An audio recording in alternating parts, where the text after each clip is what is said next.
여러분, 사람은 기본적으로 본질적으로 이 태어나서부터 겸손할까요? 아니면 이 교만을 타고날까요? 제 아들이 이제 유치원에 첫째 아들이 입학한 지 2달 됐습니다. 이제 6살입니다.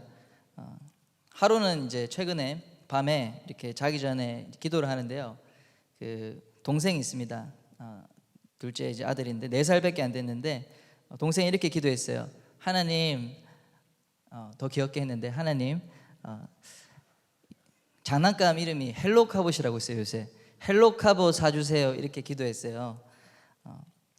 근데 이제 제가 먼저 이렇게 가르쳤죠. 기도를 가르쳐 주면서 어릴 때 이제 자기가 좋아하는 거니까, 정말 갖고 싶으니까 하나님한테 기도를 가르치기 위해서 제일 갖고 싶은 거 달라고 기도하면 하나님이 주신다, 이렇게 이제 제가 가르쳤죠. 그래서 이제 그렇게 기도를 하는 거예요. 근데 그날은 이 첫째 아들이, 하준이가 그걸 딱 듣더니 옆에서 이렇게 얘기하는 거예요. 야, 그렇게 기도하면 안 돼, 딱 이렇게 하는 거예요. 그래서 제가 우리 첫째한테, 하준아, 하나님께 장난감 달라고 기도해도 괜찮아, 이렇게 얘기했습니다. 서준이가 그렇게 기도해도 돼, 안 틀렸어, 이렇게 얘기하니까 또 이렇게 얘기하는 거예요. 아니야, 잘못된 거야. 포항 제2유치원, 제가 실제 이름은 안 밝히겠습니다. 제2유치원에서 장난감 사달라고 기도하면 안 된다고 했어, 이렇게 딱 하는 거예요. 그래서 제가 이제 이해를 하고, 그래, 유치원에서 그렇게 가르친 것도 맞다. 이제 하준이는, 첫째는 이제 좀 컸으니까 하나님한테 뭐 장난감 달라고 기도하는 것보다는 더 이제 성숙하고 멋진 기도를 해야지. 근데 아직 서준이는 아기니까, 더 어리니까 괜찮다, 장난감 사달라고 기도도 돼, 이렇게 제가 얘기를 했거든요. 근데 갑자기 첫째가 막 화를 내는 거예요. 아니야, 그러면서 포항 제일 유치원 아닌데 포항 제일 유치원에서 안 된다고 했어, 이런 거예요. 그래서 그래, 네 말이 맞다 하고 끝냈는데, 이 사람이 한 가지를 배우면 좋은 거죠. 근데 그 배운 것 때문에 또 배웠다고 또 쉽게 다른 사람을 판단해 버립니다. 이 어린아이들이라 귀엽지만 이 어른들도 마찬가지잖아요. 이 마음속에 이렇게 교만이라는 거, 다른 사람을, 내가 한 가지 배웠다고 해서 다른 사람을 이렇게 판단하는 거, 그 시각에서 이렇게 판단하고 정죄하는 거, 그런 것이 일종의 우리 아이들에게도 있는 이 씨앗, 교만의 씨앗이 아닌가 생각해 봤습니다. 지식은 어떻게 되죠? 교만하게 합니다. 우리 고린도전서 8장 1절에 지식은 교만하게 하며 사랑은 덕을 세우나니 만일 누구든지 무엇을 아는 줄로 생각하면 아직도 마땅히 알 것을 알지 못하는 것이요, 이렇게 말씀했어요. 우리가 열심으로 심지어 하나님을 알아갈 때도 그렇기 때문에 조심해야 될 것이 있습니다. 늘 우리가 교만에 빠지지 않도록 경계하는 것입니다. 하나님은 우리가 무엇보다 어떤 사람이 되기 원하시는가? 우리를 겸손한 사람이 되기를 원하십니다. 그래서 이 광야학교에 이 첫 번째 서론을 끝나고 첫 번째 또 레슨을 하자면 이 낮아짐에 대해서 배우는 것입니다. 여러분, 겸손에 대해서 하나님은 가르치십니다. 북아프리카에서 활동했던 초대 교부 성 어거스틴이라고 여러분 많이 들어보셨을 거예요. 성 어거스틴에게 누군가가 이렇게 물었다고 하죠. 신앙생활의 가장 큰 덕목은 무엇입니까? 그렇게 얘기하니까 그가 말하기를 바로 겸손입니다, 이렇게 얘기했어요. 또 얘기했습니다. 그러면 두 번째는 무엇입니까? 신앙에 있어서 두 번째 중요한 것은 무엇입니까? 그가 이렇게 말했습니다. 두 번째도 겸손입니다. 세 번째는요? 세 번째도 겸손입니다. 이렇게 얘기했다고 합니다. 그만큼 이 성경은 정말 겸손에 대해서 강조하고 있어요. 성경을 지으신 하나님은 처음부터 끝까지 겸손을 말하고 있습니다. 다시 말해서 인간은 교만하는 순간 망한다라는 메시지가 있습니다. 인간을 하나님께 창조하실 때 어떻게 창조하셨죠? 위대한 하나님의 형상을 닮은 자로 창조하셨어요. 그 자체로 정말 놀랍고 하나님이 우리를 높여주신 것입니다.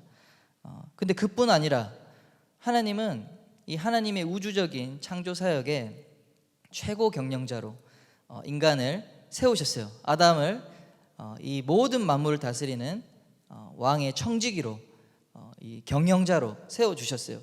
높이신 거죠. 얼마나 높이신 거예요. 모든 창조 세계를 다스리라고 권한을 주셨어요. 그런데 딱 한 가지를 못하게 하셨습니다. 뭐죠?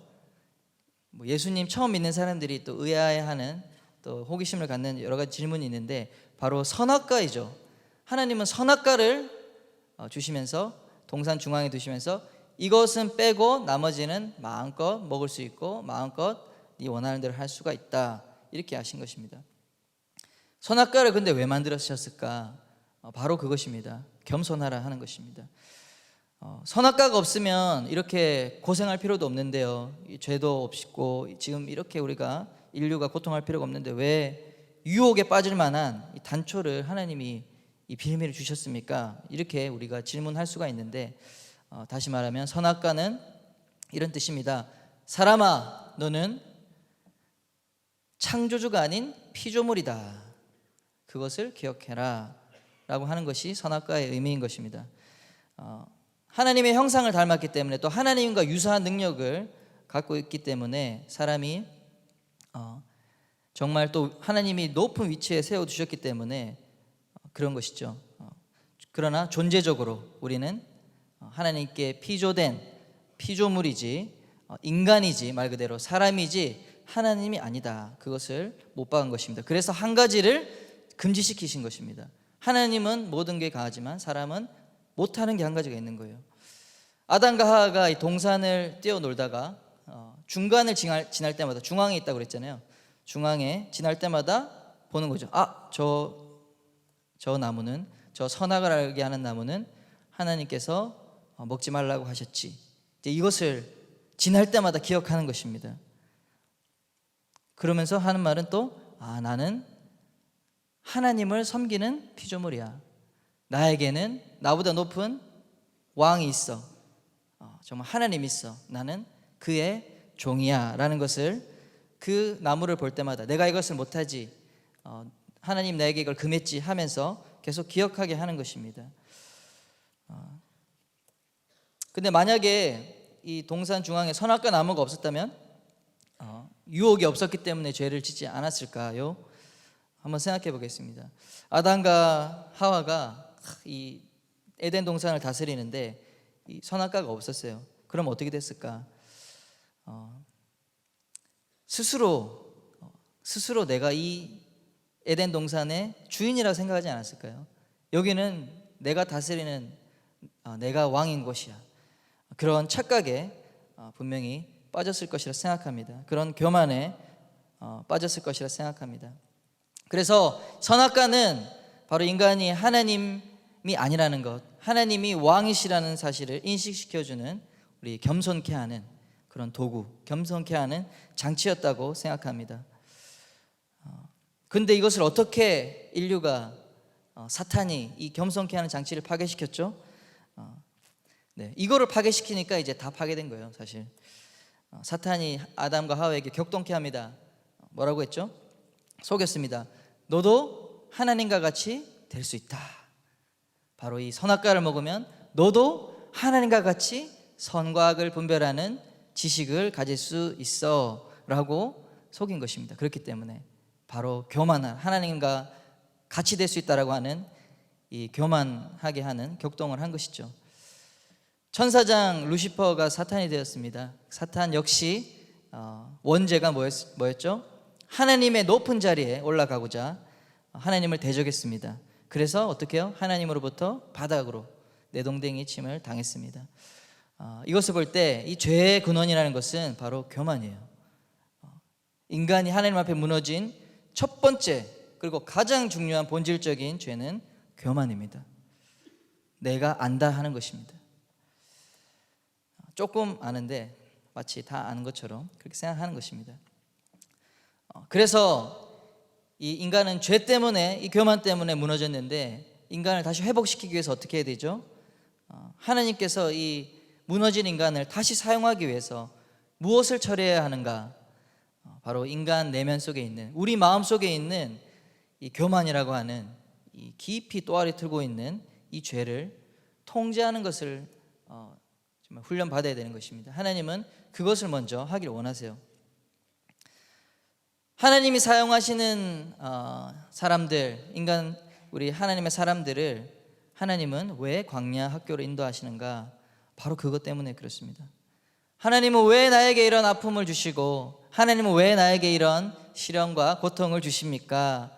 이 앞을 알지 못하는 미로와 같은 곳, 출구로 알 수 없는 이런 막막한 곳에 저를 내던지십니까? 하나님은 말씀하시는 것이죠. 우리 본문 말씀 신명기 8장 2절에 내 하나님 여호와께서 이 40년 동안 내게 광야길을 걷게 하신 것을 기억하라. 이는 너를 어떻게 해요?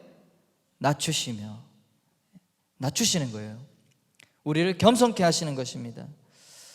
그러면 하나님께서 우리를 광야의 길에서 광야학교에서 우리를 낮추시는데, 광야학교에서 우리가 낮추게 하시는 첫 번째 이유는 무엇일까? 하나님을 높이기 위함이다. 어떻게 해요? 우리가 낮아지면 하나님을 높이라고 그렇게 말씀하시는 것입니다. 우리가 얼마나 쉽게 교만해지는지 모르겠습니다. 내가 아까도 얘기했지만 우리 어린이가 하나 배워오면 그 배운 것으로 다른 사람을 또 판단하고 우리 교만해지는데, 심지어 아빠가 아니라는데 맞다고 막 덤비잖아요. 예전에도 이렇게 분명히 소방차인데 막 경찰차라고 막 우기더라고요. 맞다고 자기가. 그래서 제가 그게 바로 우리 인간의 한계입니다. 우리가 얼마나 쉽게 교만해지는지 모르겠어요. 하나님을 쉽게 판단하고 또 세상도 판단하고 또 사람도 판단합니다. 그리고 또 이렇게 생각합니다. 내 인생은 내 마음대로 해야지, 내 감정대로 해야지, 또 내 의지대로 결정하고 살아야지 하는 그런 우리 속에 있는 교만이 있습니다. 그 말은 뭐죠? 내 인생의 주인은 누구요? 나다. 내 인생의 주인은 나다. 내가 마음대로 할 자유가 있지 않느냐 하는 것입니다. 그러나 하나님은 그것이 바로 우리에게 정말 벗어나야 할, 통제해야 될 교만이라는 사실을 말씀하십니다. 여러분, 예수님 믿는다는 게 무엇일까요? 예수님 믿습니다 하는 건데, 그것이 뭐냐? 예수님을 나의 구원자로 믿는 것입니다. 첫 번째. 두 번째는 뭐냐? 예수님은 내 인생의 주인이십니다. 이걸 믿는 것입니다. 그렇죠? 예수님을 구주와 주인으로, Lord, 그러니까 우리 주인, 말 그대로 우리 주님 하는데 주인님이라는 뜻입니다. 내 인생의 이 주인의 자리, 내 인생의 결정권의 자리를 예수님께 내어드린다는 것입니다. 여러분, 아직까지 그렇게 하지 않으셨습니까? 아직까지 내 인생의 주인은 나다라고 믿고 계십니까? 그러면 아직 예수님을 내 인생의 주인으로 믿지 않는 것입니다. 그렇죠? 예수님을 아직 반만 믿거나 아니면은 한 80%만 믿은 것입니다. 100% 여러분 예수님 믿기를 축복합니다. 마음의 중심에서 정말로 하나님은 내 주인이십니다, 나의 왕이십니다, 그런 고백이 우리의 좀 마음 깊은 곳에서부터 터져 나오기를 여러분 축복합니다.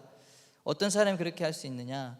겸손한 사람만이, 하나님 앞에 겸손하기를 결단한 사람만이 하나님을 주인으로 모실 수 있습니다. 다시 말하면 겸손한 자만이 하나님의 구원을 받는 것입니다. 제가 좋아하는 이제 찬양, 많이 불렀던 찬양 중에 이런 찬양이 있어요.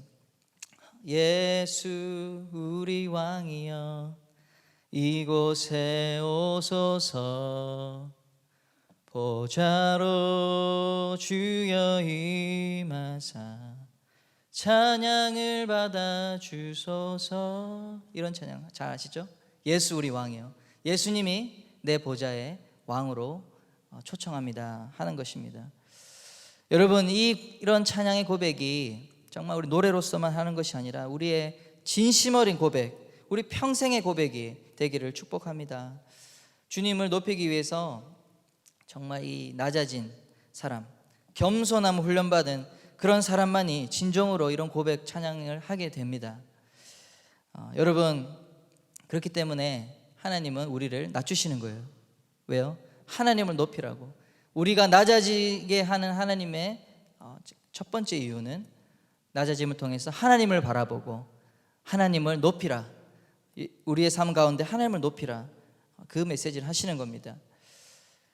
그런데 선악과를 먹은 인간한테는 이 DNA가 이 교만으로 이렇게 차져 있어요. 그래서 잘 안 돼요. 내 인생이 조금만 평탄하고 내 인생이 조금만 잘 나가다 보면 하나님을 잊어버립니다. 성경이 계속 그걸 말하잖아요. 그렇죠? 이스라엘 백성이 하나님께 택함 받고 하나님의 은혜를 받았다가 또 그 은혜로 말미암아 잘 살면 하나님을 잊어버려요. 그리고 하나님은 다시 우리 이스라엘 백성이 하나님을 기억하게 하기 위해서 뭘 주시죠?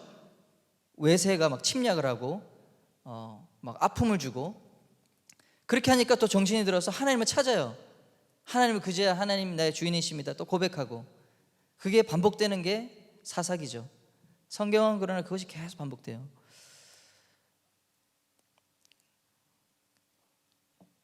그래서 이 찬양이 또 있는데 이거는 부르지 않겠습니다. 나의 계획이, 그 예수 이름 높이세라는 찬양인데요.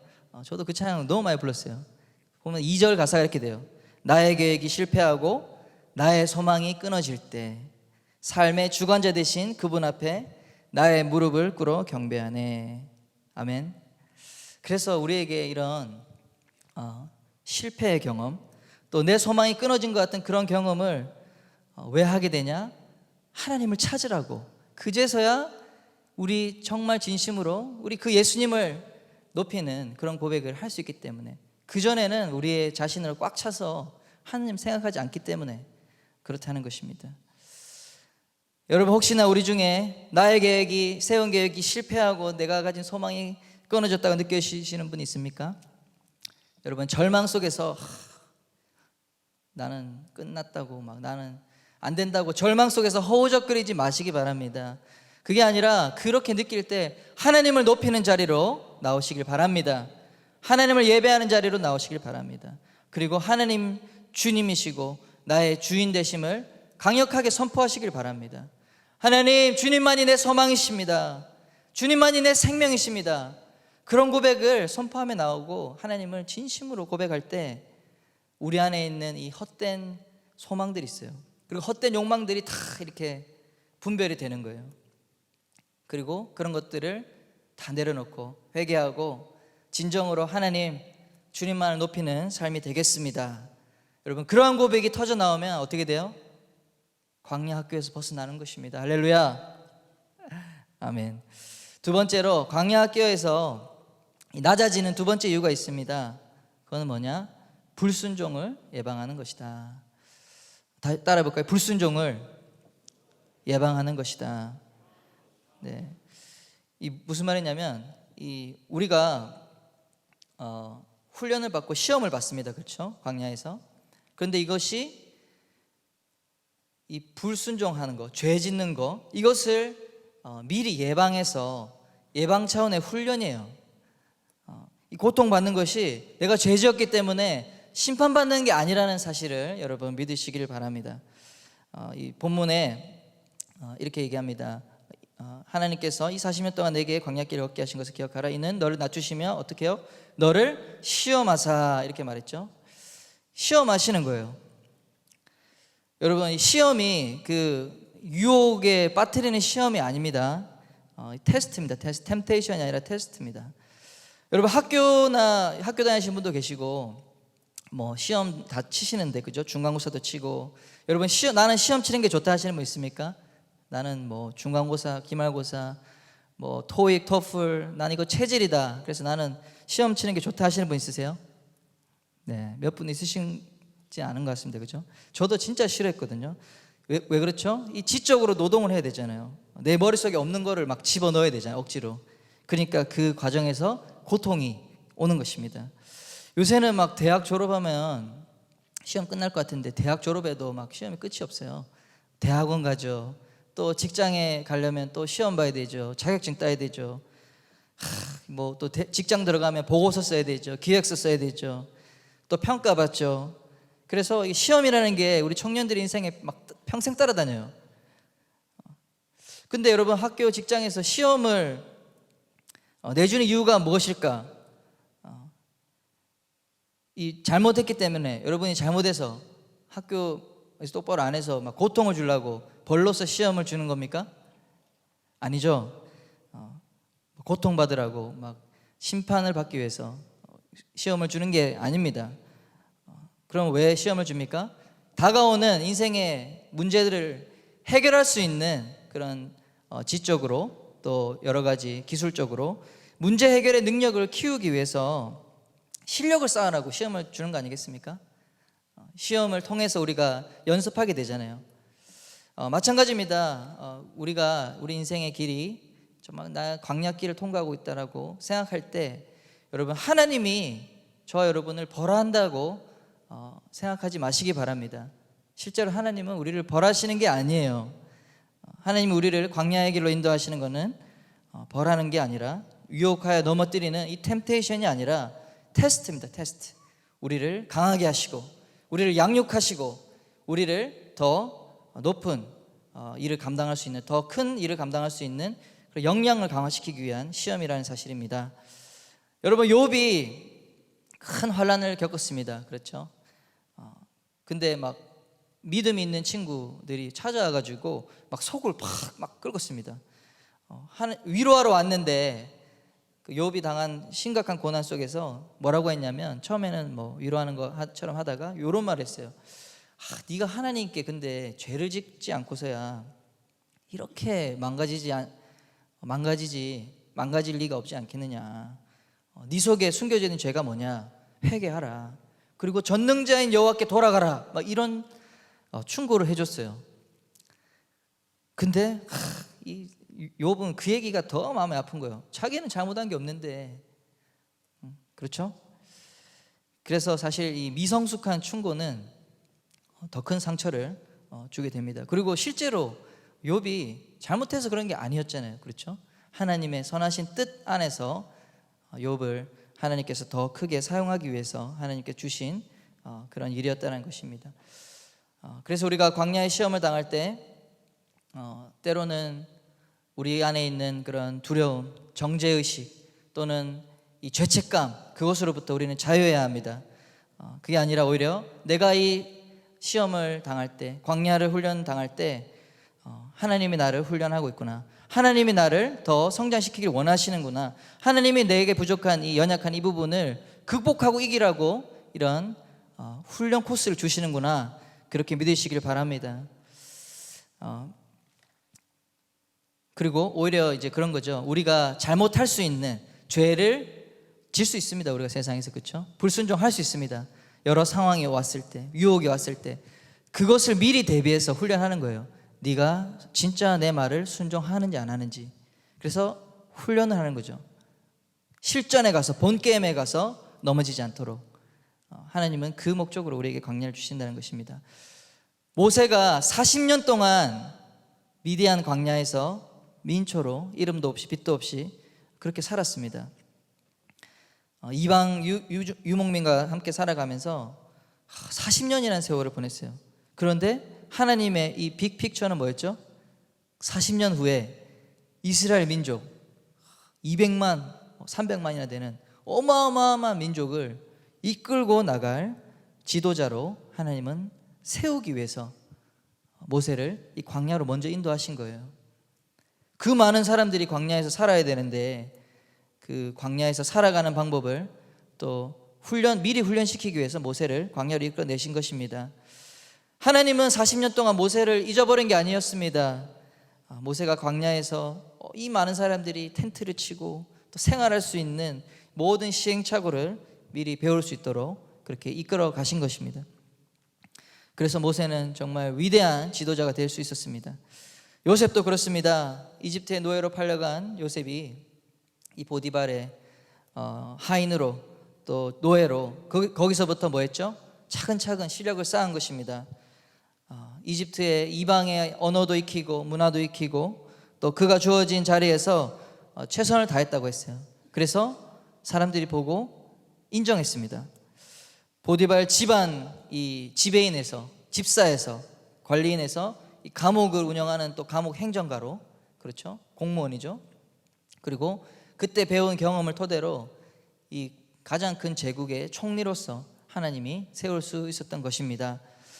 다윗이 하루아침에 골리앗을 때려잡을 수 있는 능력을 받은 것입니까? 아닙니다. 목동으로 지낼 때 이 물매로 돌멩이로 사자도 잡고 곰도 잡은 것이에요. 그 훈련을 한 것입니다. 뭐 일부러 막 찾아다니면서 나중에 내가 팔레스타인을 이겨야 되니까 훈련해야지 한 것이 아니라 자기는 하나님의 인도하심으로 목동이 되었는데 아무도 관심 없는 그런 그 양을 치는 그런 목동이 되고 목자가 되었는데, 이 곰이 들어오고 사자가 들어와서 막 짐승들이 와서 잡아가잖아요. 물어 뜯잖아요. 그러니까 자기는 자기의 역할에 충실하기 위해서, 자기가 맡은 양들을 지키기 위해서 이 물매를 연습한 거죠. 물리친 것이죠. 그때 그런 상황에 대응하다 보니까, 위험한 짐승들을 이기는 이 상황에 대응하다 보니까 어떻게 됐다? 이제 한 번에 이 초강속구로 정확하게 맞추는 그 훈련을 한 것입니다.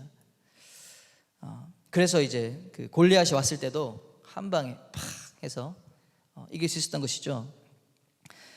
여러분, 우리가 아직 본 게임, 정말 우리가 본 게임에 나온 것이 아니라는 사실 여러분 기억하시기 바랍니다. 하나님이 우리를 광야에서 시험하시는 것은 우리가 세상에 유혹이 가득해요, 또 음란이 가득한 이 세상 한가운데서 하나님의 이름을 높일 수 있고 또 하나님 말씀대로 순종할 수 있도록 우리를 훈련하시는 시간이라는 것을 믿으시길 바랍니다. 아무도 알아주지 않았던 이 노예에 불과한, 한 명의 노예에 불과한 이 요셉이 성적인 유혹을 받았습니다. 보디발의 아내의 그 유혹 앞에서 단호하게 떨쳐낼 수 있었기 때문에, 그 작은 시험에서 사실 아무도 보지 않는데 시험에서 이겨낼 수 있었기 때문에 하나님은 어떻게 해요? 이 음란이 가득한 이집트 제국, 이방 제국에서, 또 죄악이 가득 찬 이 이방의 이 가장 중심부에서 하나님을 높일 수 있는 사람으로 그때 훈련됐기 때문에 세울 수 있었던 것입니다. 광야 학교는 미리 시험한다는 것입니다. 돈에 대해서도, 성적인 유혹에 대해서도, 또 우리에게 어떤 관계의 훈련, 권위의 훈련, 여러 가지 훈련에 대해서 미리 시험하는 곳이라는 사실입니다. 여러분, 시험이 분명히 옵니다. 우리 세상 살아가면. 그렇죠? 수많은 유혹들이 있습니다. 수많은 죄악들이 우리에게 있습니다. 그 가운데서 시험이 올 때 하나님의 말씀대로 정말 이 물을 거스르며 나아갈 수 있는 그런 힘을 기르는 시간이 광야라는 사실입니다. 테스트입니다. 여러분, 때로 우리가 시험을 치다 보면 시험을 못 볼 때도 있고요, 또 시험에서 실패할 수도 있어요. 실패해도 괜찮습니다. 실패하면 또다시 일어나면 됩니다. 여전히 훈련이니까 그렇습니다. 본 게임에서, 정말 중요한 게임에서 실패하지 않기 위해서 우리는 연습을 많이 하는 것입니다. 많이 실패해보고 실수해보는 것입니다. 세상에서 완전한 사람이 누가 있겠습니까? 그런데 시험에서 한번 떨어졌다고, 낙제했다고 이 세상 다 끝난 사람처럼 그렇게 우울함에 빠지는 그런 것을 하지 마시기 바랍니다. 또 시험 치면 되잖아요. 그렇죠? 또 시험 치면 됩니다. 막 시험 못 쳤다고 막 이 죽는 사람, 정말 이 바보 아닙니까? 이 광야 학교는 시험을 통해서 우리를 강하게 하는 그런 훈련장이라는 사실입니다. 그러면 어떻게 또 졸업하는가? 이 하나님이 개인적으로 주시는 이 훈련에서 통과 점수를 받으면 하나님은 옮기십니다. 그곳에서 나오게 하십니다. 졸업하게 하십니다. 사람마다 다 약점이 있거든요. 저는 특히 제 개인적인 얘기하자면 권위에 대해서 참 어려웠습니다. 특히 이제 교만했어요. 그래서 막 대학 때 보니까 막 선교단체 리더 활동을 막 하는데 막 나름 좀 열심히 하고 막 잘하다 보니까 막 성공적으로 막 열매가 있고 이랬습니다. 부흥을 경험했습니다. 그러니까 막 여기저기서 리더라고 막 칭찬도 해주고, 또 선교사님들, 선교단체 지도자들이 막 되게 이뻐했습니다. 그리고 항상 이제 제가 따르는 분이 계셨는데, 그분은 내가 무엇인지 물어보면 합리적으로 답을 딱딱 해주시는 거예요. 제 속이 시원하게. 그러니까 정말 좋은 리더인데, 타고난 리더인데, 이제 그런 분을 이제 막 제가 경험하다 보니까, 근데 문제는 다른 모든 리더들이 그렇지 않거든요. 근데 이제 다른 사람 만나니까 너무 막 답답한 거예요. 그리고 막 판단하는 거예요. 내가 그 위에 있는 거예요. 합리적이지 않으면 안 따르는 거예요. 예. 이제 그런 면에서 하나님이 이제 훈련시키기 시작하는데 혹독한 이제 훈련을 제가 이제 받게 되었습니다. 제 기준에서 합당하지 않은 리더는 인정 안 하는 그런 이제 교만함에 하나님은 거의 10년 동안이나 저를 훈련시키셨어요. 여러 리더를 통해서. 제가 이제 졸업하고 그 중동 선교사로 1년 동안 가게 됐는데 막 이 혈기왕성했습니다. 26살에 세상을 다 변화시킬 수 있을 것 같고, 마치 100년 전에 우리 언더우드 선교사가 우리 조선에 왔을 때 그 마음처럼 저도 한 나라를 변화시킬 수 있을 것이다 라는 그런 열정으로 선교지에 가게 됐습니다. 그런데 이제 갈 때부터 이게 좀 연락이 잘 안 됐어요. 거기 계신 선교사님이랑. 근데 이제 갈 날이 다 됐는데 또 바쁘니까 거기서 놓치신 것 같아요. 제가 날짜를 잡고 언제 간다고 얘기했는데 답이 안 왔어요. 근데 이제 날짜가 와서 그냥 갔어요, 저는. 그래서 도착할 때부터 이제 사람이 안 나오는 거예요. 그래서 이 길거리에서 막 기다렸어요. 이제 그 육로로 이렇게 갔기 때문에. 그래서 버스 정류장에서 막 몇 시간을 기다리고 막 스카이프를 하고, 그래서 나중에 이제 누가 왔는데 어떤 그 다른 학생 같은 대학생이었는데 나와가지고 아주 허름한 숙소에 그 모텔 같은데 저를 넣어놓고 연락 올 때까지 기다리라는 거예요. 갔는데 진짜 뭐 말도 모르지, 이 연락도 연락이 안 돼요. 문제는 들어갔는데 진짜 허름한 그런 곳이었어요. 허리도 너무 아프고. 그래서 하루 지나고 이틀 지나고 제가 안 되겠다, 막 인터넷 서핑을 해가지고 거기에 있는 외국인 게시판을 찾아가지고 제가 숙소를 막 찾았어요, 제 힘으로. 그래서 외국인 그 같이 오신 분들, 어학 배우는 분들 거기 숙소 가가지고 같이 한 달에 얼마 내는 거 다 계약해가지고 뭐 살았습니다. 그러니까 한 며칠 있다가 연락이 와서 이제 만났는데, 이런저런 이유로 도로 이제 한국에 갔다가 다시 오라고 이제 그렇게 얘기를 하시는 거예요. 그래가지고 저는 이제 화가 났죠. 아니 오자마자 이렇게 나를 대하고 막 하여튼 많은 일들이 있었습니다. 그래서 결국에 갔는데 팀에서 이탈됐어요. 그래서 제가 졸지에 미아가 됐습니다. 하나님 그렇게 이제 제가 그 안에서 순복하고 순종해야 되는데 그렇게 못하니까, 그래서 또 다른 이제 교회에 가서 또 하나님이 길을 열어주셔서 그곳에 갔는데 거기서 또 뭐 하나님의 은혜로 또 잘 지냈어요. 그런데 거기서도 너무 힘든 거예요. 이 목사님이 뭐 누구 뭐 만나는 것도 보고하라 그러고, 내가 내 마음대로 사람 만날 수도 없나, 막 그런 이제 갑갑함 속에서 그래서 또 실패했어요. 이게 10년이 가더라고요. 계속 제가 이 권위에 대해서 순종하는 걸 하나님 배우라고 힘든 사람들만 계속 나오는 거예요. 이게 지나면 더 센 사람이 나오는 거예요. 할렐루야. 그래서 나중에 깨달았습니다. 하나님 나를 훈련하고 계시는구나. 하나님이 나를 훈련하고 계신다 지금. 그거를 깨닫고 그래도 힘들었죠. 나중에 이제 또 인내하고 또 그 가운데서 참고 하는 것을 나중에는 내가 이걸 참아야 된다, 그래야지 내가 통과한다, 진짜 그런 마음으로 시간을 딱 보내니까 마침내 하나님이 옮겨주시는 놀라운 은혜가 있었습니다. 네, 그 얘기만 하면 뭐 한 시간 걸리겠죠. 요약하면 그렇고요. 그래서 각자가 이제 연약한 부분이 있어요. 그래서 하나님이 그 부분을 훈련할 때까지 여러분 이 조교를 붙이시기도 하고, 때로는 어려운 환경 속에서 계속 빠져나가지 못하는 그런 상황이 마치 있는 것 같습니다. 그러나 이 광야, 이 겸손의 광야를 통과하는 자들에게 하나님은 어떤 은혜를 주시냐, 많은 축복의 말씀을 주십니다. 야고보서 4장 10절에 이렇게 말씀하고 있죠. 주 앞에서 낮추라, 그리하면 주께서 너희를 어떻게 해요? 높이시리라. 아멘. 베드로전서 5장 6절에도 이렇게 말하고 있습니다. 그러므로 하나님의 능하신 손 아래에서 겸손하라. 때가 되면 너희를 높이시리라. 할렐루야. 이 약속의 말씀을 붙드는 저 여러분 되기를 축복합니다. 하나님 우리로 낮아지게 하시는 이유는 뭐라고요? 하나님의 때에 높이시기 위해서. 여러분 그 사실을 믿고 나아가면 참고 인내할 수 있습니다. 그리고 이 과정이 바로 하나님이 마찬가지예요. 광야에 있는 이유는 약속의 땅으로 인도하기 위해서 하나님이 주신 그 약속과 소망의 뜻을 따라서 그쪽으로 인도하기 위해서 하나님이 이걸 통과한다는 사실 여러분 믿으시길 바랍니다. 여러분의 소망이 회복되기를 축복합니다. 그 소망을 갖고 우리 약속을 갖고 나아가는 사람들입니다. 왜 하나님 우리로 낮아지게 하십니까? 우리가 실패할 수 있지만 하나님 우리에게 실패할 수 있게 하시는 이유는 바로 이 실패를 통해서 더 강한 자로 그 진짜 어려움이 왔을 때, 진짜 유혹이 왔을 때 그때 이겨낼 수 있도록 우리를 훈련하게 하신다는 사실을 믿으시기를 바랍니다. 광야는 힘든 길이죠. 그리고 외로운 길입니다. 또 우리의 마음이 낮아지는 곳이에요. 여러분 힘들어요.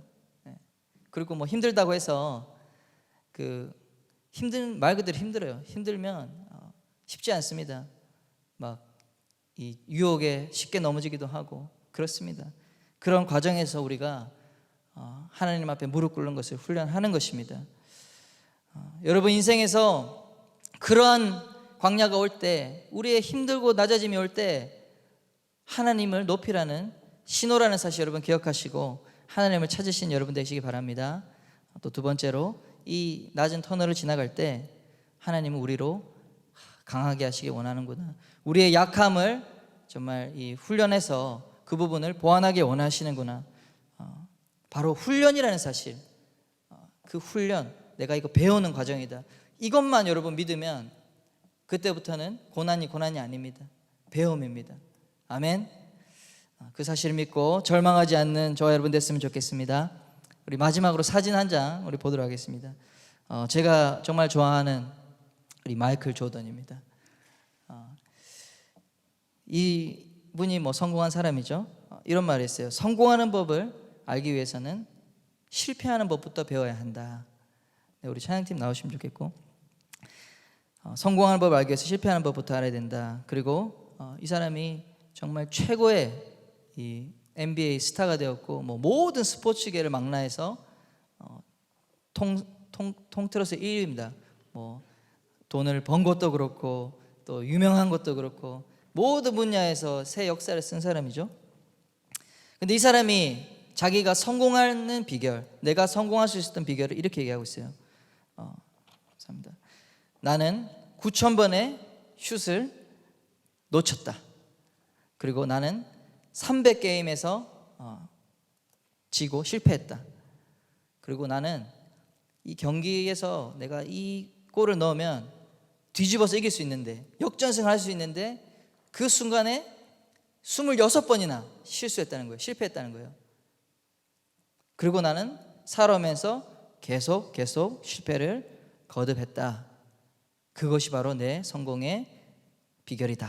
이런 얘기를 했습니다.